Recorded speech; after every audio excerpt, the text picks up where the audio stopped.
का हो लुटावन भाई, का हाल चाल है? बढ़िया है बढ़िया है। अरे तरफगंज चतुर्थ में क्या कर माहौल है? बस अपने राजू भैया का माहौल है। राजू सिंह अब की जीत गई है ना? राजू भैया का जितावल जाए। अब की पिछला वाला गलती ना हुए भैया, याद रखो। ए भैया, तरफगंज चतुर्थ से अब की राजू सिंह भैया का जिता दिए थे, पिछला वाला गलती ना हुए दिए थे, क्या कि अपन बेटवा अपन चहेता हुए राजू भैया, तो राजू सिंह का जिताओ और तरफगंज चतुर्थ का चमकाओ। सबके बेटा सबके चहेता आपके सेवक राजू सिंह। राजू भैया का जितावा हो, जिला पंचायत बनावा हो। राजू भैया का जितावा हो, जिला पंचायत बनावा हो। राजू भैया का जितावा हो, जिला पंचायत बनावा हो। गाँव की जनता जिंदाबाद जिंदाबाद जिंदाबाद। राजू भैया जिंदाबाद जिंदाबाद जिंदाबाद। गाँव की जनता जिंदाबाद जिंदाबाद जिंदाबाद। अरे चाचा, अरे का माहौल है अपने तरफगंज चतुर्थ के हो? अरे हमार बच्चा अरे बहुत बढ़िया है, अब की राजू सिंह का जितावे का है। अच्छा चचा, तो राजू भैया कब की जिताए देख है। वही मनवन का ठेंगा देखावा हो, जिला पंचायत बनावा हो। यही मनमन का ठेंगा देखावा हो, जिला पंचायत बनावा हो। वही मनवन का ठेंगा देखावा हो, जिला पंचायत बनावा हो। राजू भैया का जितावा हो, जिला पंचायत बनावा हो। राजू भैया सुना है बहुत नीक इंसान है, सबके दुखे सुख में काम आवत है। अरे बच्चा हमार कौनो न्योता नहीं छोड़त है, हम बीमार रहें तो हमार तन मन धन से मदद की राजू सिंह।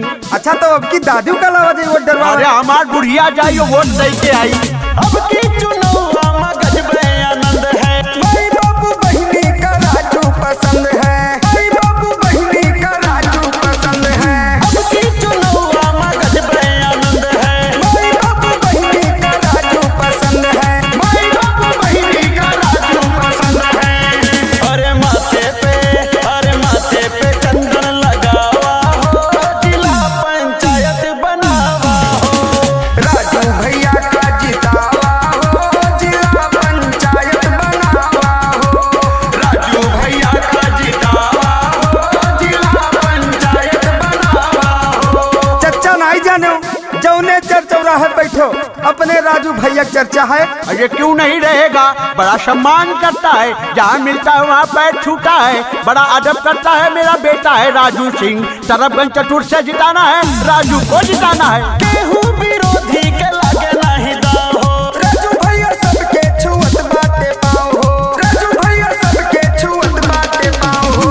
केहू विरोधी के लागे नहीं दाव हो। राजू भैया सबके छुअत बाटे पाओ हो। राजू भैया सबके छुअत बाटे पाओ हो। ये नहीं का पगड़ी बंधावा हो, जिला पंचायत बनावा हो। राजू भैया का जितावा हो, जिला पंचायत बनावा हो।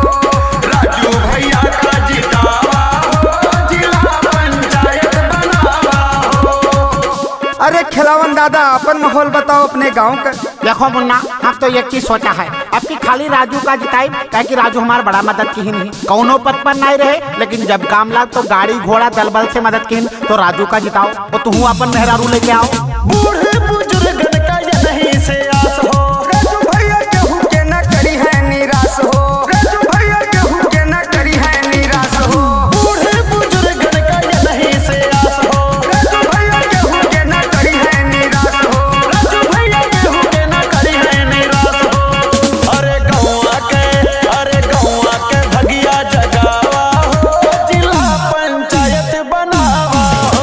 यही मनवन का ठेंगा देखावा हो, जिला पंचायत बनावा हो। वही मनवन का ठेंगा देखावा हो, जिला पंचायत बनावा हो। अरे भुलई चाचा, अरे आप कहाँ पिछड़ा रहे हो? आपो बताओ तरफगंज चतुर्थ का हाल। देखो बेटा, ऐसा है चुनाव आ गया है और बहुत सारे लोग मैदान में आए हैं, तो हमको डरना नहीं है, क्योंकि राजू सिंह ऐसा बेटा है गुंडा गुंडी से नहीं डरता है। उसको जिताओ, वोट दो। गुंडन के